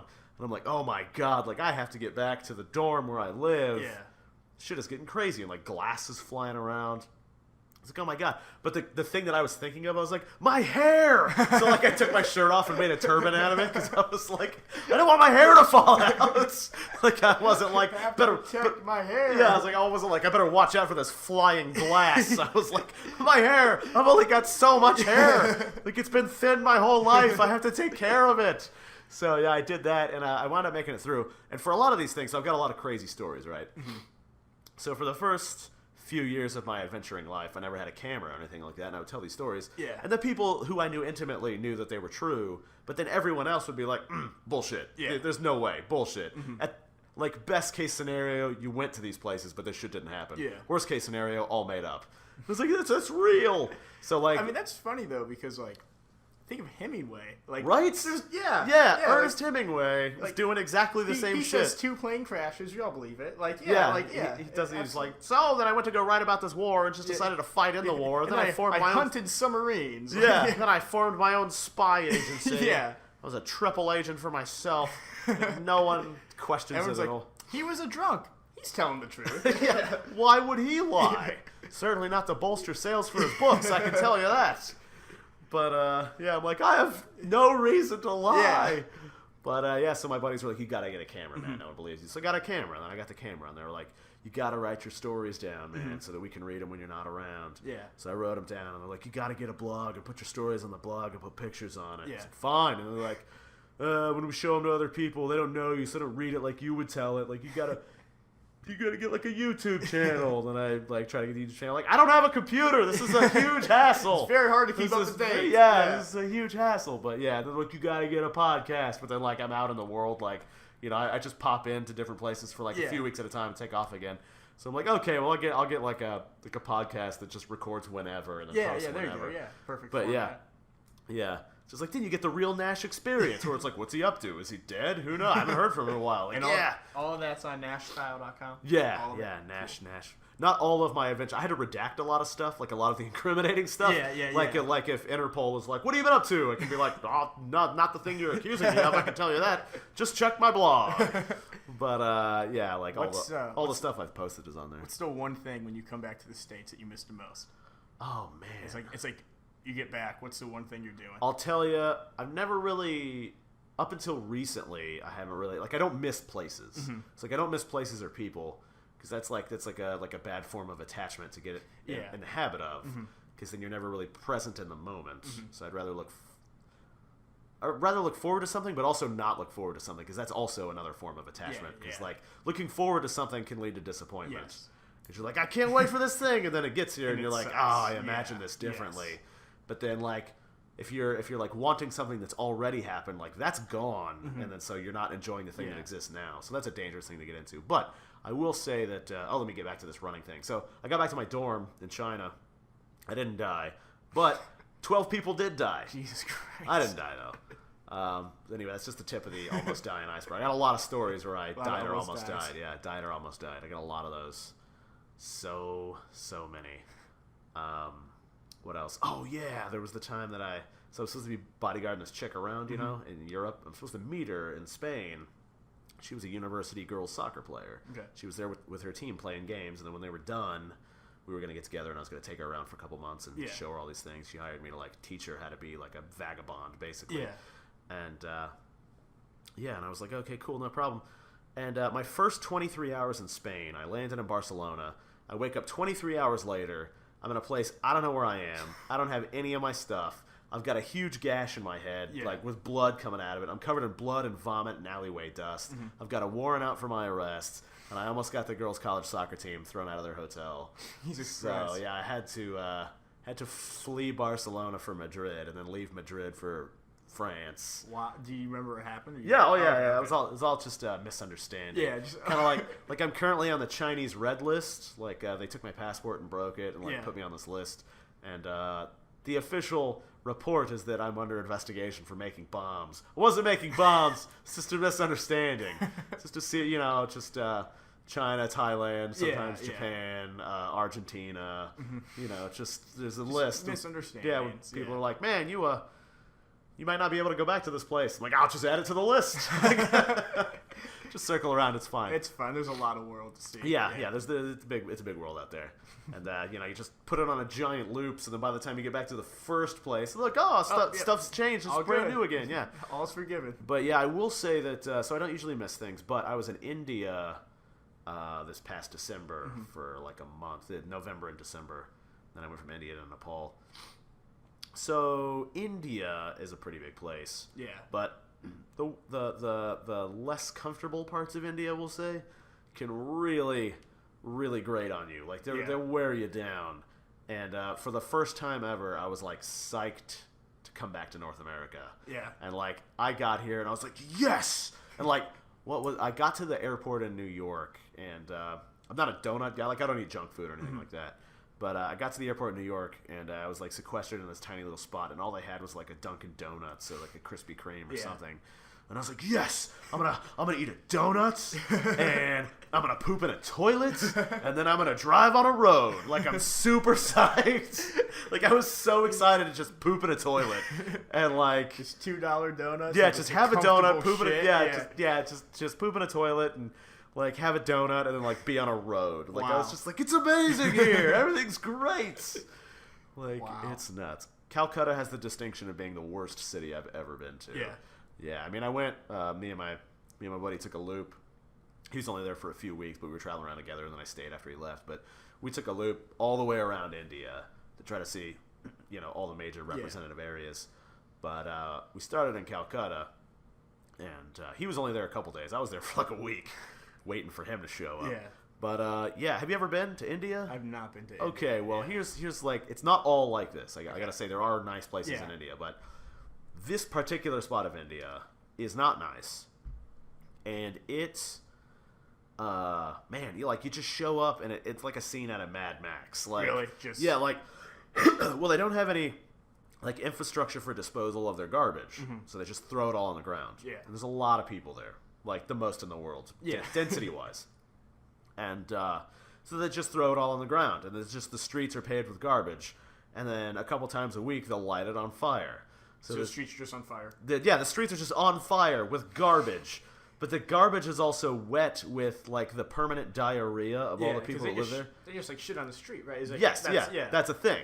And so, like, all these people are just shitting all over the garbage. So you have, like, burning piles of shit garbage just everywhere all the time. So you can't breathe the air. Yeah. But you can't really use the roads. But the water is toxic because all the garbage goes into the water and all the diarrhea goes in the water. So if you drink the water, you get the diarrhea and the garbage and everything. But they also have, like, the lowest level of poverty and the greatest amount. So you have, like, let's say they have 1.5 billion people. Let's say 1% of them, even though I think 60% of their population. So that's almost a billion people. That are in such poverty they don't even have like a tarp to put over them. They just live in the street and die in the street. And I got to play one of my favorite games, which is Dead or Asleep. So when you're stepping over a body, you have to guess whether they're dead or asleep. Yeah. And I'm pretty good at it. I'm decent, but like some of them are tough. Yeah. Like you'll look at one for a while and you're like, that guy's definitely dead. And they'll be like, you're like, what? One breath a minute, incredible. He'll be dead soon. I'm coming back to you. That's a half point. Half point. Overtime. That guy's neither dead nor asleep, but yeah, that's a half point, disqualified. But yeah, animals too. Like animals are everywhere, and I love animals, but like they're just around everywhere all the time and shitting everywhere and dying everywhere. And then like when they die, they just are there, and the people are just there. And so like you're just walking around. So you're walking around. You're like, okay, well the air's not breathable, and there's like the streets on fire. It's just people like stealing all the time everywhere because they need to survive. But it's like they steal from each other. They steal like it's just scams and stealing, and like water is a precious commodity. So like they're like robbing to try to get some water. I mean, this is what Mad Max. This is the plot of Mad It's Max. exactly that, and it's just like it's really sandy. So it's just like a desert with sand blowing around, and just people dying on the street with fire and shit everywhere. Christ. And like there's no real enforced laws. Like this guy was really proud. He was like, people say America is the land of the free, but we have true freedom. We could do whatever we want. I was looking around, I was like, this is terrifying. This is what you want to do? Like, this is it? is awful. Like, they had this jungle on the outside of the city that the soldiers eventually just burnt down because girls kept getting thrown in there and raped to death. They would just get raped and then murdered. Which, by the way, if you're gonna like kidnap someone and rape them, you'd think you'd want to like keep them around, like maybe like put them in a cage or something. Yeah. But no, like just to clarify, I'm not for that. Like you're just saying, just analytically, like if you were an intelligent, like evil person, like villains don't usually. They usually lock people up. Right. Yeah. So if you're gonna rape someone, you would want to have like a reusable person. Not you wouldn't have to get a new one every time. Yeah. But they're just raping them and murder them, and then the jungle was like full of bodies of women who'd been raped and murdered, so they just burnt the whole thing down. Jesus Christ! They just leveled it. Yeah. It's just like we gotta get this out of here. Yeah. No more rapes and murders. But there's no real like cops. Like there's no like law enforcement. There's soldiers around in case you try to overthrow the government or like a Pakistani war breaks out. But outside of that, it's anything goes. Like money is the order of the day. If you have money, there's no laws. And like if someone rips you off, there's like if you gave them your money, it's their money. Like, that sucks. Like, that's the end of it. And there was one time I bought a bus ticket. This is a super long and funny story that I'm not going to tell all of. But I bought a bus ticket one time, and the bus never came. And the guy who sold me the bus ticket was working for the bus company. And he called him, and he's like, oh, they changed the pickup spot. They're going to pick you up somewhere else. And I was like, okay. And he's like, hop on my motorcycle. I'll take you there. And so I got on his motorcycle, and we drove for like half an hour to like the middle of nowhere, this gas station. Yeah. And we waited there for like an hour. And he's like, oh, they changed it. Hop on the back of my motorcycle. It's like 5 minutes away. I'll take you there. And it's like 2 a.m, and we're going down what's left of the Indian Highway, and like there's just like garbage fires raging everywhere, and we're like dodging wild animals. It's like straight out of like Mad Max. Yeah. And then the bike just stops, like in the middle of this broken down highway, like 2 a.m. Yeah. And he just stops the bike and gets off. And I was like, are you gonna kill me? Because like there's way more efficient ways to kill me than like taking me all the way out here. And he's like, no, what happened was the bus is running so late that it's just decided it's not gonna stop ever. And I was like, but I bought a ticket. And he's like, yeah, I know. So like we're gonna outrun the bus, and we're gonna force it off the road and get you on the bus. And so that's what we were doing. We were chasing the bus down on the motorcycle. And he was like, yeah, I should be driving through this highway, and we're just gonna like just make it stop. Yeah. And then you get on the bus, and that's what happened. He was like, well, it'll either hit us or you get on the bus. So you guys just like made like a blockade and just wow 2 guys in a motorcycle, and I got on the bus. Yeah. You didn't get scammed. So. Sort of. I did get scammed actually because I was so sick of being in India. I was trying to escape to Nepal, where things are much better, and I was like, man, I made it through. So full disclosure, this is my one point of pride. I have yet, because it will happen. I have yet to shit my pants. That's pretty incredible. It's pretty incredible, right? Because like of all the places I've been, almost died of Ebola in Africa. I forgot about that one. But you didn't shit your pants. I didn't shit my pants. I shit everywhere else though. I just took my pants off. Oh, wow. So still, I could still maintain my record because I was not wearing pants. I shit on everything else, but I did not shit my pants. That's incredible. Oh yeah, I also got Giardia when I was fishing in Alaska, which can kill you. It's an intestinal protozoa, and you just die of diarrhea. You didn't shit your pants. Didn't shit my pants. Didn't shit your waders. You were all nope. Wow. I didn't. I was. Yeah, that was a bad one too. Yeah, I almost died of both of those things.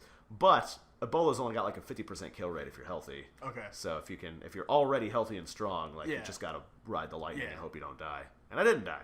But so my buddy made it the entire time he was in India. The last day he was there, he shit his pants. Jesus. They got him. Almost met. Yeah, they got him. They got him. And the whole time I was there, I didn't shit my pants, obviously, because I never have. But the day I got ready to leave, when I got ready to go buy that bus ticket, I was like, I gotta get the hell out of here. And my stomach was like, oh, you're like, I was like, oh no.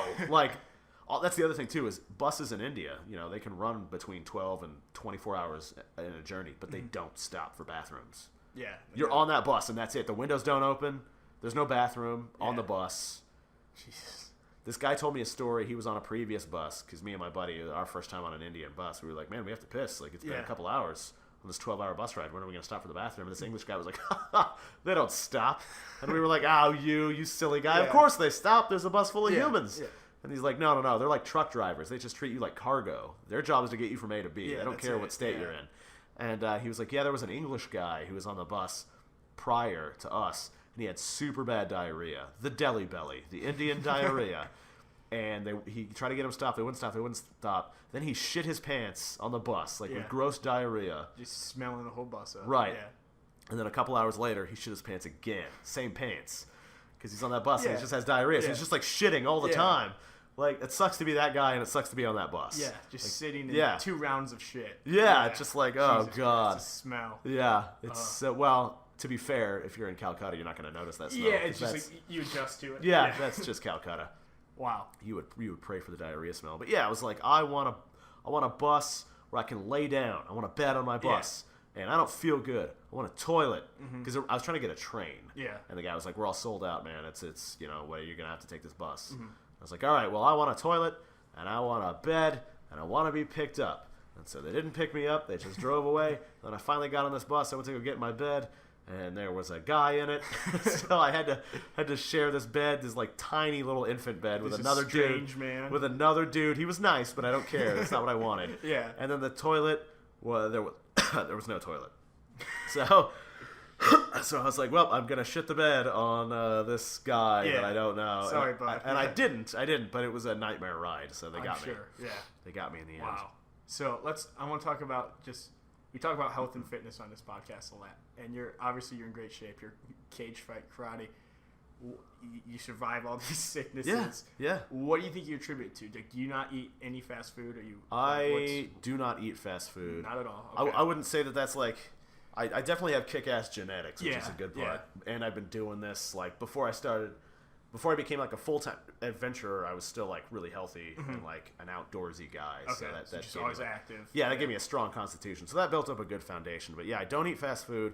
The last time I had fast food actually was with our mutual friend in 1999. Wow. That was the last time. Well, that was the last time I had McDonald's. Yeah. I have had like I've gone to like a Subway. Yeah. But I'm not against what they sell, but I've just never gotten what I ordered. So I'm just like, I hate this place. But like, I eat a lot of ice cream. Like, it's not like I don't eat. It's not like I don't eat any junk. Yeah. Like I eat a selective kind of junk. So like when I'm in Japan, they have my favorite food in the world is like a sweet red bean paste. Man, these sweet red beans. Okay. And they put them in like mochi balls, which are basically they're like pounded rice. Yeah. Sort of things. Yeah, I'll eat a ton of those. Anything with red bean paste on it, I'll eat that. And then ice cream are probably my two things that are not very healthy that I eat a lot of. But outside of that, like my diet just consists of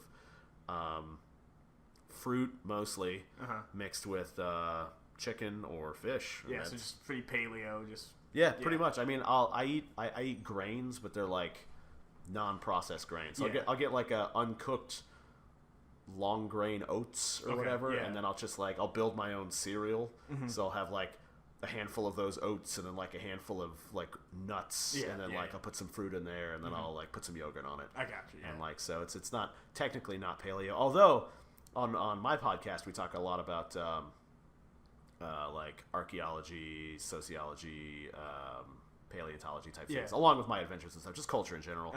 And did you hear that they recently discovered the world's oldest bread making site? It's 15,000 years old and actually predates like the paleo. Yeah, wow. Paleo No, I didn't diet. know So that. Where was it? Oh shit. I'm gonna.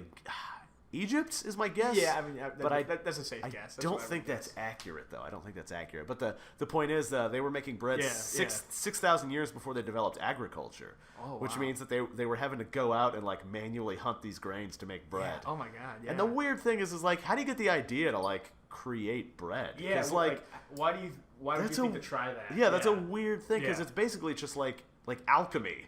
Like food you're like, really we're just gonna mash a bunch of stuff up and heat it up and hope for the best. Yeah, and you're like, oh my god, it's delicious. Wow, it transformed into a thing. It's a big, squishy loaf. Yeah, I'm gonna eat this and hope it doesn't kill me. Yeah. Like, cause like you don't have any frame of reference because it's science isn't super advanced then. So like for all you know, like if you continue baking it, is it going to turn into a person? Like, is it going to turn into an animal? Like, what are you creating? Like, you're just mixing shit together. Yeah, like, let's just see what it makes. Yeah, what's it going to be? Like, you don't know. Maybe we just haven't cooked bread long enough to see what it's doing. Maybe the entire existence of bread, we've only been doing it like halfway. We have to push it a little bit more. You just open it up and it's like a living gingerbread man, and you're like, oh God, what have I done? My creation. Yeah. So Nash, the world traveler, what do you have to recommend? Oh shit. Okay, so recommendations. Yeah. So are we going like make your life better recommendations, or are we like, oh, here's a book I read recently that's pretty good? Parameters. Okay, I'll do both. Do it. All right, so make your life better. Here's a good one I like. So when I travel, which is all the time, but I intentionally like like if you're going through an airport, you're gonna get downtime. You're getting a lot of downtime. So people are like, I got my phone, got my iPod, got my whatever, got my games ready.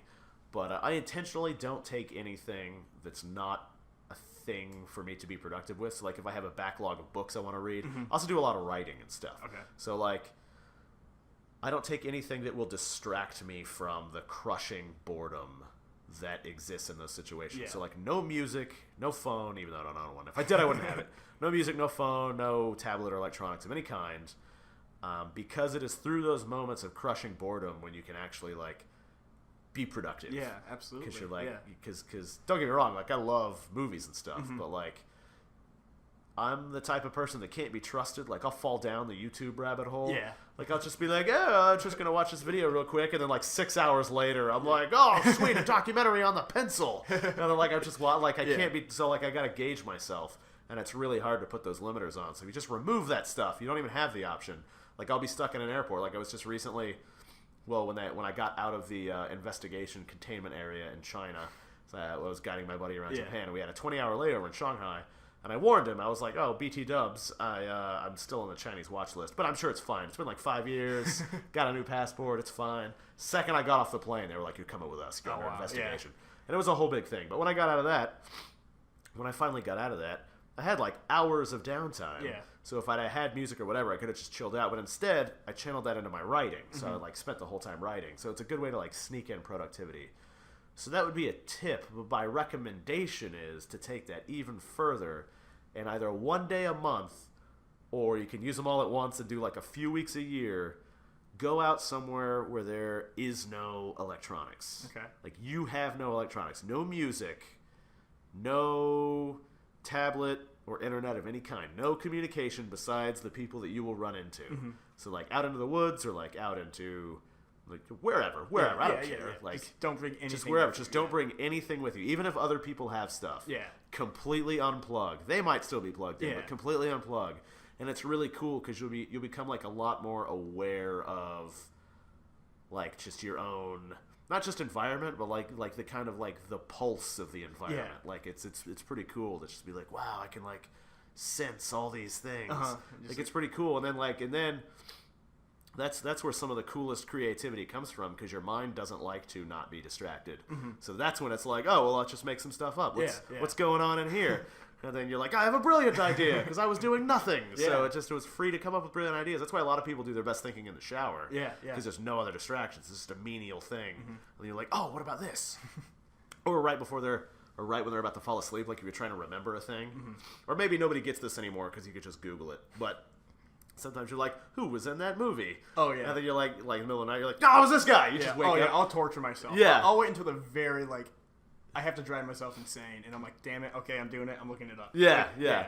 But yeah, so that's why it's like your mind needs that time to decompress, and then it can start creating new things. So my recommendation is either like one day a month or for a couple weeks a year, however you want to divvy it up, just disconnect from all electrical distractions. You could still read books. Yeah. You could still read books. You could take like if you like painting or like if you like jamming on a musical instrument, just like just go out and unplug and then just jam outside somewhere. Just go to a beach and set up a lawn chair. Yeah. Like whatever, you might even make a few bucks. Put a hat next to you. Yeah, just jam. There you go. Like it's pretty rad. As far as a thing to look up, I recommend this book if people read books called Outliers. It's super good. So it's kind of like if you've heard of Freakonomics. Freakonomics was a book that looked at all these political and economic decisions that were made a long time ago that are currently influencing our global climate, but like it doesn't look like they would. Like you got to trace the cause back. So like one of the causes of the global economic collapse of 2007 turned out to be like Ronald Reagan in the 80s, like with deregulation. It's like, yeah, all right, everyone's making money. Parentheses, in 30 years, everyone is going to be screwed. So it's kind of like that. The crime rate dropped super drastically recently-ish, like the past 10 years. and they thought it was because of all these new laws. But it turns out they traced it back to the legalization of abortion in the 70s. Wow. Because as it turns out, all the areas that were producing the most criminals and crimes, those children were no longer getting born into those circumstances. Oh, wow. They were getting aborted. Yeah, that's insane. But it took 30 years to catch up because those children that would have come through there, like it finally filtered out. So it's a really interesting book. That's Freakonomics. Outliers is like that, but it is the story of success about how through these different variables that seem completely unrelated to things, like how do some people achieve like crazy success and why. Talks about the guy who was in charge of the Manhattan Project that made the atomic bomb in World War II, Robert Oppenheimer. He was actually like kind of a shitty guy when it came to being a physicist and everything. He was just a really smooth talker. When he was in university, he had a mentor, and he poisoned his mentor with the intent to kill him. Jesus Christ. And instead of getting arrested or expelled, he just smooth talked his way out of it. Wow. And then he wasn't even on the list of people to like head the atomic bomb project, but he found out that they were hiring, and he just like met the general before he could interview the 10 people that were on the list and just like smooth talked him into it, and then he got the position even though he wasn't like really qualified. But then it like juxtaposes that with the currently smartest man on earth. He's got an IQ of like 250 or something, and to be like one of the smartest people on the planet, you need to have an IQ of like 120. So he's like inconceivably intelligent. There's a line, and he's way above. Yeah, he's inconceivably intelligent, and he has done nothing. Like he couldn't like finish college because like he just came from shitty circumstances. Like his car kept breaking down, so then he wound up getting thrown out, and he didn't have the eloquence to like convince them not to throw him out. And then he just got disillusioned, and then like he wrote all these papers about quantum physics and metaphysics, like tying everything together, but no one will take him seriously because he doesn't have a PhD, even though he's the smartest man in the world. Oh, that's nuts. So now he just like runs a broken down farm. Jesus, just like sits on his porch and drinks lemonade. But like he could be like changing the very fabric of reality. Absolutely. But he's not. So it like talks about like how is it that some of these people have the potential but never get there. And some of these other people have much less potential, but then they become like Bill Gates and stuff like that. So it's pretty interesting. Outliers. So you heard it here first. Outliers. It's pretty good. Unplug. Yeah. Yeah, absolutely. Those are my two recommendations. Great. Do you have a recommendation for me? Oh, gosh. I wanna be more than I currently am. My big recommendation right now. This is I talked about this last episode. This is because I was just traveling. I try to always travel in style. In style? So like, that might be the what kind of style? Well, I'm just not wearing like a baggy hoodie and sweatpants. Sure. Okay. Like I want to be like feel like tight and clean when I travel, because like I'm sure like you kind of get slouchy because you sit all day. Absolutely. When you're traveling, right? So that's my big thing right now. Oh, that's a good one. Get like some fitted clothes, like not like nice khakis and stuff, but like if you're gonna wear like a nice pair of like fitted like Adidas running pants or something, a button up, just so you don't feel so like grouchy and like. Oh, that's a really good recommendation, because like. If you get a haircut or a shave or you put on something nice, like it does change your perception of what's going on. Yeah, when you're sitting for 6 to 20 hours, like you want to feel your best going in. That is true. Yeah. I like that recommendation. That's good. Cool. So now you're going to use that. I am going to use that. Yeah, that's a good one. Well, guys, that's Nash Kirshen. Check out Nash-Style.com for more of his crazy ass adventures. That's right, and maybe I'll be back. Who knows? Hopefully, definitely. Nash, thanks for having me. On. Thank you for being here.